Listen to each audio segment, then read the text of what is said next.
He said the baby wasn't his. 6 years later, I let him see her for 10 minutes. Here's what happened next.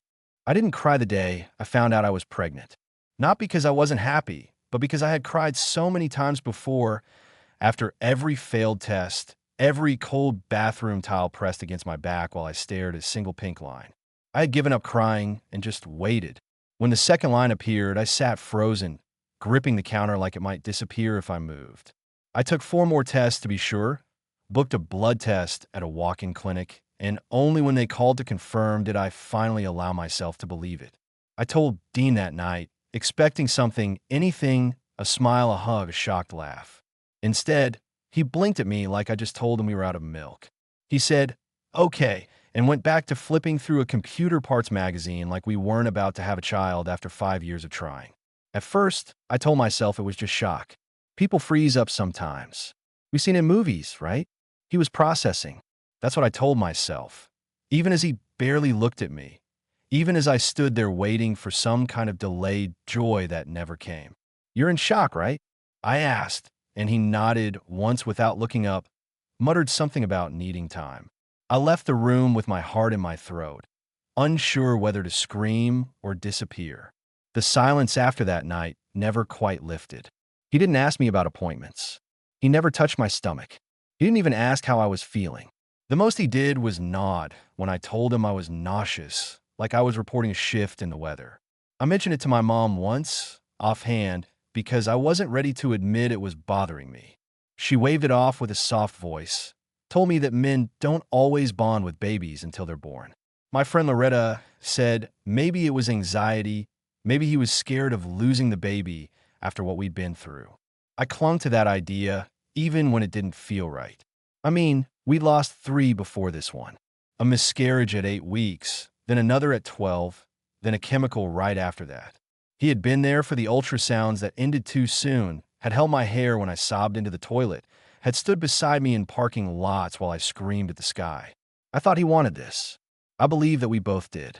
But now it felt like I was going through the biggest transformation of my life alone, while he sat behind a wall I couldn't break through. I kept telling myself he would come around. Maybe the second trimester would bring a shift, a moment of clarity, some overdue sense of connection. I even planned a small announcement for his birthday, a little card that said, "You're going to be someone's favorite person." I left it on his pillow. He didn't mention it. I found it in the trash the next day, folded in half. He told me he didn't like surprises. When I confronted him, actually confronted him, not hinted or gently brought it up, he looked at me like I was a problem he didn't have time to solve. I asked him if he still wanted this, if he wanted to be a father, if I was just imagining the distance. He didn't yell. He didn't even sigh. He just said, I don't know what he wanted to say, and walked into the next room to play some online game with people he didn't even know in real life. That was the moment something shifted in me. I wish I could say I stood up and packed my bags. I didn't. I sat there and stared at the wall until the baby kicked. And even then, the only thing I felt was exhaustion. Sloan, his sister, invited us for a family dinner the following week. One of her famous catch-up nights, which were mostly a thin excuse to post pictures of charcuterie boards and call hospitality. Dean said yes before asking me, which was usual. I thought maybe this would be the moment he'd snap out of it. Seeing me with his family, baby bump just visible in the dress I hadn't worn in a year. I curled my hair, put on the lipstick that used to make him pause and smile. I tried. I really tried. We pulled up to their big blue house in the middle of suburbia. Sloan opened the door and, instead of hello, said, "Oh wow, finally showing? Thought this was a food baby or something." Then she laughed like she was on stage. I smiled tightly. Dean didn't say a word. At dinner, the conversations were as bland as the food. They talked about their upcoming trip to Seattle, how fun it would be. Sloan turned to me and said, "Guess you won't be traveling for a while. Or maybe ever. Babies, right?" Dean laughed and said, "Or without one, depending how things go." Then he looked away, pretending the glass of water in front of him was fascinating. I stared at him, willing him to take it back, to say it was a joke, but he said nothing else. Then came the part that still burns. Sloan asked about baby names, and I mentioned one I liked. Just one. She made a face and said, That sounds like a name you'd see on a neon sign next to a pole. Dean laughed. I waited for him to say something. He didn't. I turned to him, already sinking, and then he delivered the knockout. We don't even know if it's mine. Ever heard of cheating in DNA tests? His mother went pale. Sloane burst out laughing. No one else said a word. I sat there, hands folded in my lap, eyes burning. Then I picked up my fork, set it down slowly, pushed back my chair, stood up, and looked at him directly. You're right, I said. This child doesn't deserve a father like you. Then I turned, walked to the door, and left. No one followed me, not even once. I got in my car, hands shaking, drove home in silence, didn't turn on the radio, didn't cry, just stared straight ahead and tried to figure out how I had gotten so far from the life I thought I was building. It wasn't until I was standing in the hallway of our apartment, keys still in hand, that I realized the truth. I had been alone for months. He had just been furniture. Warm body, cold soul. That was 3 weeks ago. He sent one message since. You overreacted. I was joking. You need to calm down. I didn't respond. His mother texted too. Some bland apology, something about family tensions, and how we should clear the air over lunch. I blocked her. I told my mom what happened, and she said if she'd been there, she would have flipped the table and set the house on fire. She offered to come stay for a while. I think I might say yes. I'm not sad. I'm not even heartbroken. I'm angry. I'm so angry that it makes my hands tremble. After everything we went through, the loss, the years of trying, the nights spent praying in secret, I stood in front of him carrying a life we created, and he acted like it was a joke. Like I was a joke. I won't forget it. I won't forgive it. And this baby will never have to wonder why I stayed with a man who treated her mother like she was disposable. If Dean wants to be in her life, he can start by crawling. He can start by apologizing for every second he spent pretending I didn't exist. But even then, I don't think I'll let him near us. Not after that dinner. Not after that silence. Because the worst part wasn't the insult. It was how quiet the room got after. Like they all knew I was right, and none of them had the courage to say it. I thought leaving would be the hardest part, but it turns out staying gone is where the real work begins. After that dinner, I didn't go back to the apartment. I didn't even tell Dean I was leaving. I packed a duffel bag, called my cousin Callie, and moved into her spare room the same night I left. She cleared a space on the floor, handed me a clean blanket, and said, "You don't owe anyone an explanation." That night, I fell asleep to the hum of her air purifier and the scent of rosemary from the kitchen. And for the first time in months, I didn't feel like I was holding my breath. The next few days were quiet. I expected a flood of calls, or maybe some dramatic apology text. But Dean didn't say a word. Not a knock on the door, not a voicemail, not even one of those passive-aggressive one-liners he used to send when he wanted to feel morally superior. I started thinking maybe he'd finally accepted that I was done. I should have known better. It began with a box. I walked out to the parking lot one morning, already late for a prenatal checkup, and there it was, sitting dead center on the hood of Callie's rust-red Buick. A small cardboard box, no note, no return address. Inside was a pink onesie with a rainbow across the chest and a clearance tag still attached. The price was marked down twice, like it had been pulled from a discount bin at the last second. It didn't smell new. It smelled like desperation. I asked Callie if it was from someone at her job. She shook her head slowly and said, "This has your ex's fingerprints all over it." The next day, it was a note, folded and taped to the apartment door, like some sad middle school confession. "I miss you. Please talk to me." That was it. No signature, but I didn't need one. Dean always wrote his capital R's like a math symbol, sharp at the top and looping twice like a pretzel. I peeled it off and shoved it into the drawer where we kept pens that didn't work. Then came the crib, a massive box left right outside Callie's apartment, heavy enough that it had to be dragged into the hallway. No card, no explanation, just a barcode sticker that told me it was one of those overpriced convertible cribs that's supposed to last for years. I Googled the model out of morbid curiosity. It cost almost $400. My first thought was, why spend that kind of money when you can't even spend 5 minutes apologizing? Callie didn't say much, just helped me push it into the corner by the coats. I think she could tell I was saving my fury like fuel, waiting for the right moment to set the whole thing on fire. That moment came a few days later when I walked downstairs to throw out some trash and found Dean standing by the mailboxes pretending to check for a package. He looked thinner, like stress had started carving into him. He held a paper bag with handles, something plush and pale sticking out of the top. When he saw me, he flinched like I'd caught him mid-crime. I froze. He stepped forward and said, "I just wanted to give you this and talk if you're not too busy." I stared at him for a full second before replying. "Leave?" He didn't. Of course not. Men like Dean don't leave when asked. He shifted the bag in his hands and said, "Just 5 minutes, just to explain." I told him again, louder this time. No, that should have been it. But then he muttered something low under his breath, just loud enough to hit the air between us. Something about how I was being dramatic. Cold. That he was trying to make things right. That's when I lost it. I walked straight over, grabbed the bag from his hand, and without hesitation, dumped it into the trash bin next to us. I told him that he didn't get to rewrite history.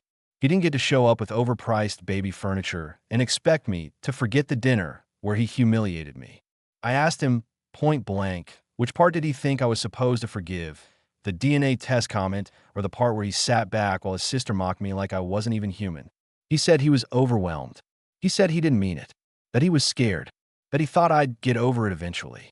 I reminded him that people don't get over being insulted in front of a room full of witnesses while carrying a child you helped create. I reminded him that no one was drunk, no one was high, and no one was joking. It was a Tuesday night. Sloan served sparkling water and chicken salad. Everyone was stone cold sober when they laughed at me. Then he dropped the real bomb. "I already told my mom we're working it out," he said. "She's expecting to visit when the baby's born.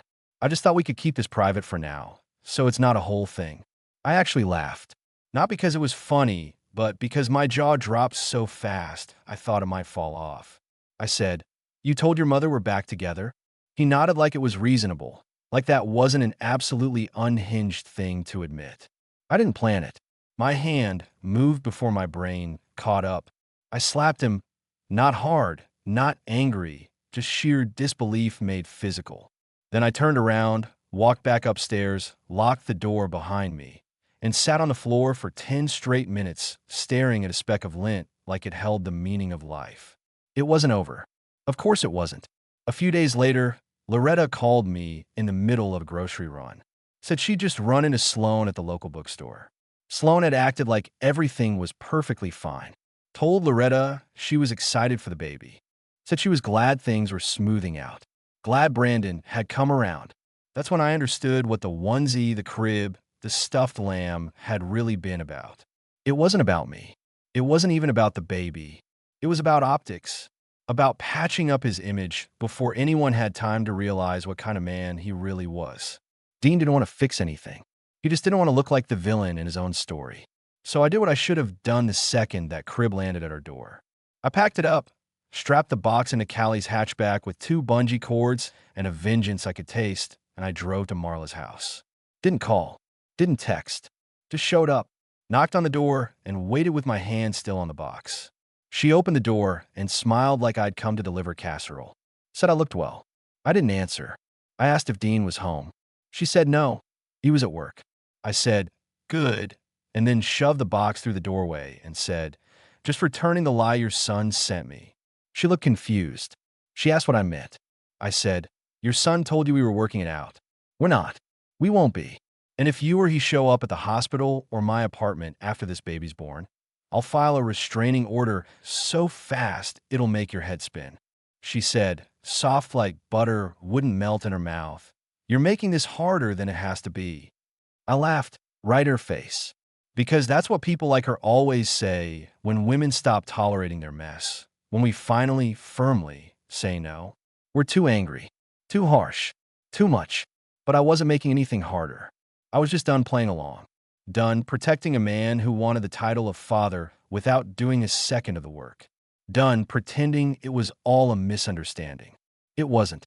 It was a revelation. And I was never going back.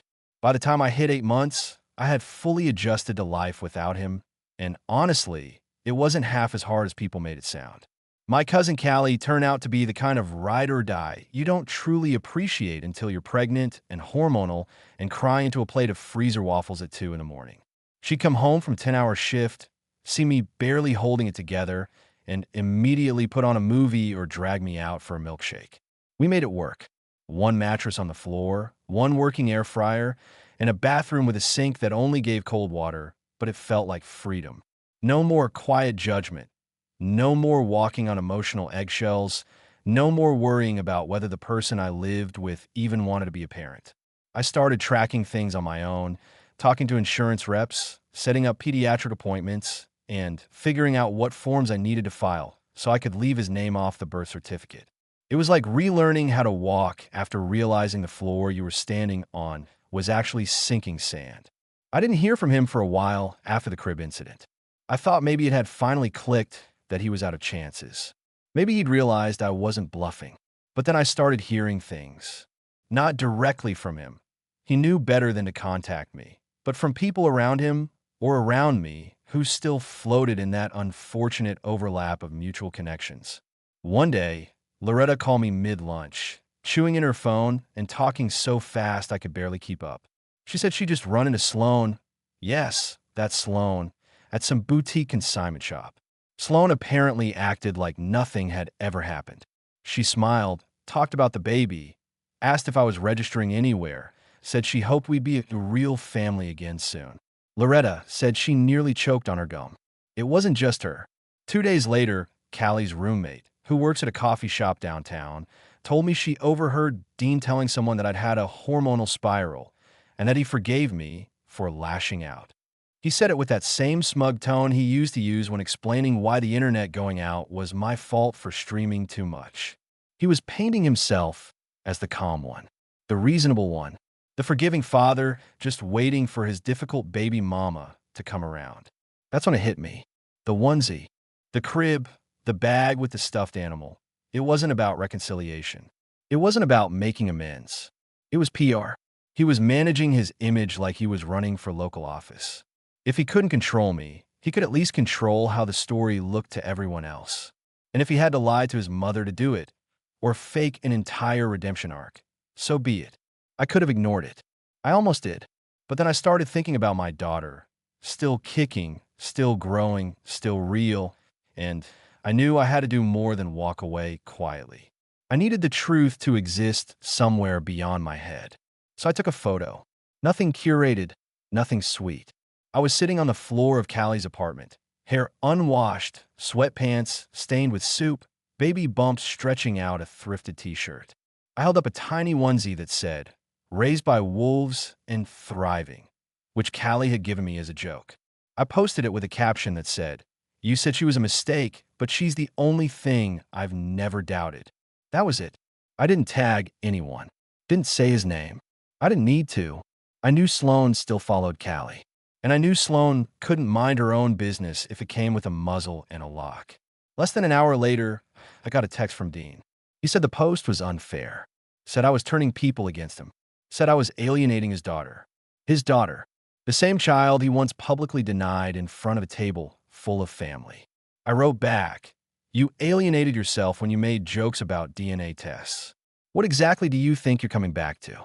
The baby you never wanted or the image you're trying to fix?" He didn't respond. A few days later, I received a letter. Not an email. A real, physical letter in a plain white envelope with no return address. It was from Marla. I knew the handwriting immediately, tight and angled, like every word was trying to outpace the one before it. She said she was concerned. Said she feared the long-term emotional damage of denying a child access to her father. Said Dean was trying. That he had grown. That children need both parents. I didn't respond. I folded the letter, stuck it into the baby book I'd started keeping. Not the sweet kind with inked footprints and pastel milestones. A real archive. A folder full of letters, messages, and screenshots. Not for me. For her. One day when she asks questions, I'll hand it over. No edits. No omissions. It should have ended there. I should have been left alone. But fate had one more thing in store for me. I was standing in the baby aisle of a pharmacy, comparing diaper prices, when I looked up and saw Sloan. She was buying face wash, pretending not to see me, but I called out to her anyway. She turned, fake smile already loaded, and said, "Oh, hey." I asked how she was. She said she was good. She asked how the baby was. I said she was growing strong and already kicking like she's trying to climb out. Sloane gave that clipped, polite laugh you give when you don't care about someone's answer. Then she said, "You know Dean's hurting, right?" I stared at her, waiting to see what angle she was playing. She said, "He feels like you're punishing him." I said, "He's being punished with the truth." She said, "You don't have to be cruel." I said, "Neither did he." And then I turned and walked away. I didn't rush. I didn't yell. I didn't cry. Just left her standing there with her overpriced toner and her blank moral compass. That was the day I realized I didn't need closure. I didn't need justice. I didn't even need an apology. I had something better, proof. And proof doesn't lie. Proof doesn't flinch when you look in the eye. Proof doesn't gaslight you into thinking it was all a misunderstanding. It just sits there, undeniable. He chose to walk away. He chose silence, then lies, then manipulation. And now, he'll have to live with a version of fatherhood that only exists in his imagination, because the real thing? That's mine now. Mine and hers. And we're doing just fine. She came early, but not dangerously so, just enough to throw off the hospital bag timing and scare Callie into grabbing my sneakers instead of my slippers. I labored through the night, mostly silent, focused on the ceiling tiles and the rhythm of my breathing while Callie rubbed my back and cursed under her breath every time the nurse said we were getting close. Loretta showed up the next morning with a balloon that said, "You did it, bitch," and a bag of blueberry bagels that made the whole recovery room smell like Saturday brunch. My daughter came into the world with wide, suspicious eyes and a scowl, like she already knew men couldn't be trusted. I named her June. No middle name. No ifenated nonsense. Just June. Clean, solid, quiet like a promise. I didn't call Dean. I didn't call Marla. I didn't put his name on the birth certificate.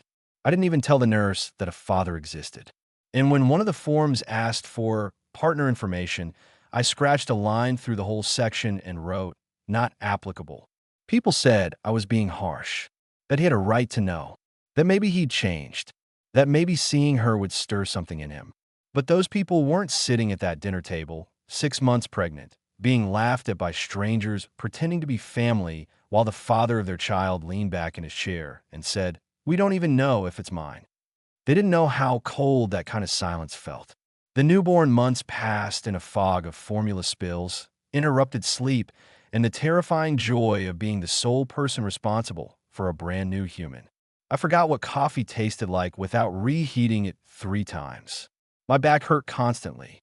My shirts lived in a cycle of stains, and sometimes I cried in the shower for no reason other than the water drowned out the sound. But June smiled in her sleep. She gripped my finger like it was the only lifeline she trusted. And when I whispered to her that I would never let anyone make her feel unwanted, I meant it with a kind of ferocity that frightened even me. Then, one night, a message came through. Not from Dean. Not for anyone I expected. It was from Gavin, his best friend from way back, the one who mysteriously disappeared from the group a few years ago without explanation. We'd never been close. I always assumed they had a falling out about something dumb, like money or girlfriends or broken bro code rules. But now he was messaging me out of nowhere with a short, strange line. "Hey, I know it's not my place, but there's something you should probably know." Might explain a lot. I stared at it for a long time, June asleep on my chest, her tiny fingers curled in my hoodie. I almost ignored him, but something in me wanted the missing piece. I replied, "Go ahead." The story came in pieces. Years ago, before me, before Callie, before June, Dean got another woman pregnant. Not an ex I'd ever heard about. Some girl he dated casually for 6 months when he was 22. She got pregnant. She told him, and apparently he lost it. Not in a scared or confused way, in a meltdown, panic, rage way. He begged her to terminate, said it would ruin his life, that he wasn't cut out to be a father. When she went through with the termination, he didn't grieve. He got resentful, twisted the whole thing into some story where he'd been manipulated, used, tricked. According to Gavin, that's when Dean's whole attitude toward pregnancy changed. He'd make dark jokes about women using babies as weapons, called fatherhood a trap, said men had no power and that positive tests were just loaded guns aimed at their freedom. Gavin said he tried to check him on it, but Dean didn't want to hear it. Eventually, they drifted apart. He couldn't stomach the bitterness anymore. Suddenly, everything made sense. The way Dean went cold during our losses. How his first instinct when I got pregnant wasn't joy or even fear. It was suspicion. The reason he never wanted to talk about trying again. The way he flinched at baby clothes. He hadn't changed. He'd just hidden it long enough to make me believe he wanted a future I now realize he resented. I felt sick, not because I doubted it, because it fit too well. I saw it all differently now. He never mourned our miscarriages because they brought him relief. He thought I was the trap, the weapon, the woman who made his worst nightmare real. And instead of telling me that, he humiliated me and walked away. So I did something petty. I posted another photo. Not curated, not sweet, not look at my adorable miracle. It was me and June sitting on the floor again, spit up on my shirt, her sock missing, a bottle cap under my leg. The caption read, "You said she was a mistake, but she's the only thing I've never had to doubt." I didn't need to tag anyone. I didn't need to send it directly. Sloan still stalked Callie's stories like it was a job, and I knew she'd send the screenshot. Within an hour, Dean messaged me again. This time, he said I was dragging him publicly, that I was alienating his daughter, that I was poisoning her against him. His daughter, the same one he refused to acknowledge in a room full of people. I wrote back, "You alienated yourself the day you treated her like ammunition. What exactly are you trying to come back to? The child you denied or the image you're desperate to fix?" He didn't reply. A week later, another letter came. This time, from Marla again. Handwritten, like she thought cursive would soften the blow. She said she was worried about the emotional damage I was causing. Said children need both parents. Said Dean was trying. That he wanted to be better. I folded the letter and stuck it in the baby archive I was building. A record of everything. For June. So when the day comes, and it always does, when she asks questions, I can hand her the truth and let her decide what it means. Marla didn't stop there. A few days after the letter, I ran into Sloan again. This time at the local grocery store, pushing a cart full of wine and paper towels. I tried to walk past without looking, but she saw me and offered one of those bright, brittle smiles. Asked how the baby was. I said June was great, that she liked waving at cats and hated naps. Sloan tilted her head and said, "You know, Dean's hurting." I said nothing. She added, "He feels like you're punishing him." I smiled and replied, "He's being punished with the truth." She said, "You don't have to be cruel." And I said, "Neither did he." Then I walked away. Because here's the truth people like Sloan and Marla and Dean will never admit. When women stop suffering quietly, they call it cruelty. When we refuse to carry shame that doesn't belong to us, they call it punishment. When we live loudly, unapologetically, and without them, they call it revenge. But I wasn't being vindictive. I was being honest. And Dean, he's just upset that for once, the story isn't his to tell. I stopped thinking about him, not all at once, but gradually like someone turning down the volume on a radio that's been buzzing in the background too long. I stopped bracing for his texts, stopped wondering what lie he'd spin next. June turned 6, started school, grew in her own firebrand of a person, funny, weird, brilliant in ways I can't take credit for. I hadn't heard from him in over 5 years. Not a call, not a card, not even a lazy birthday email. After a while, I thought that was it. That he'd faded into whatever shadow of a life he'd built without us. And then, out of nowhere, a letter showed up. It was tucked inside our mailbox. No return address. Just my name on the front in handwriting I hadn't seen since I was still clinging to hope. I almost threw it away. But something made me open it, standing barefoot in the kitchen while June brushed her teeth down the hall and laundry hummed in the background. He said he was sorry. Said he'd been in therapy. Said he knew he couldn't undo what he did. Couldn't take back the silence, the cruelty, the cowardice. He said he thought about June every day. Said he didn't expect anything, but if I'd be willing to let him see her, even just once, even from a distance, he'd be grateful. I folded the letter and stuck it in the drawer where we keep broken pens and expired coupons. I didn't respond. Not right away. Not because I was confused or torn, but because I wanted to decide from stillness, not rage. When people like him finally crawl back, they always make it sound like fate, like growth. But it's not timing, It's guilt that's finally louder than their ego.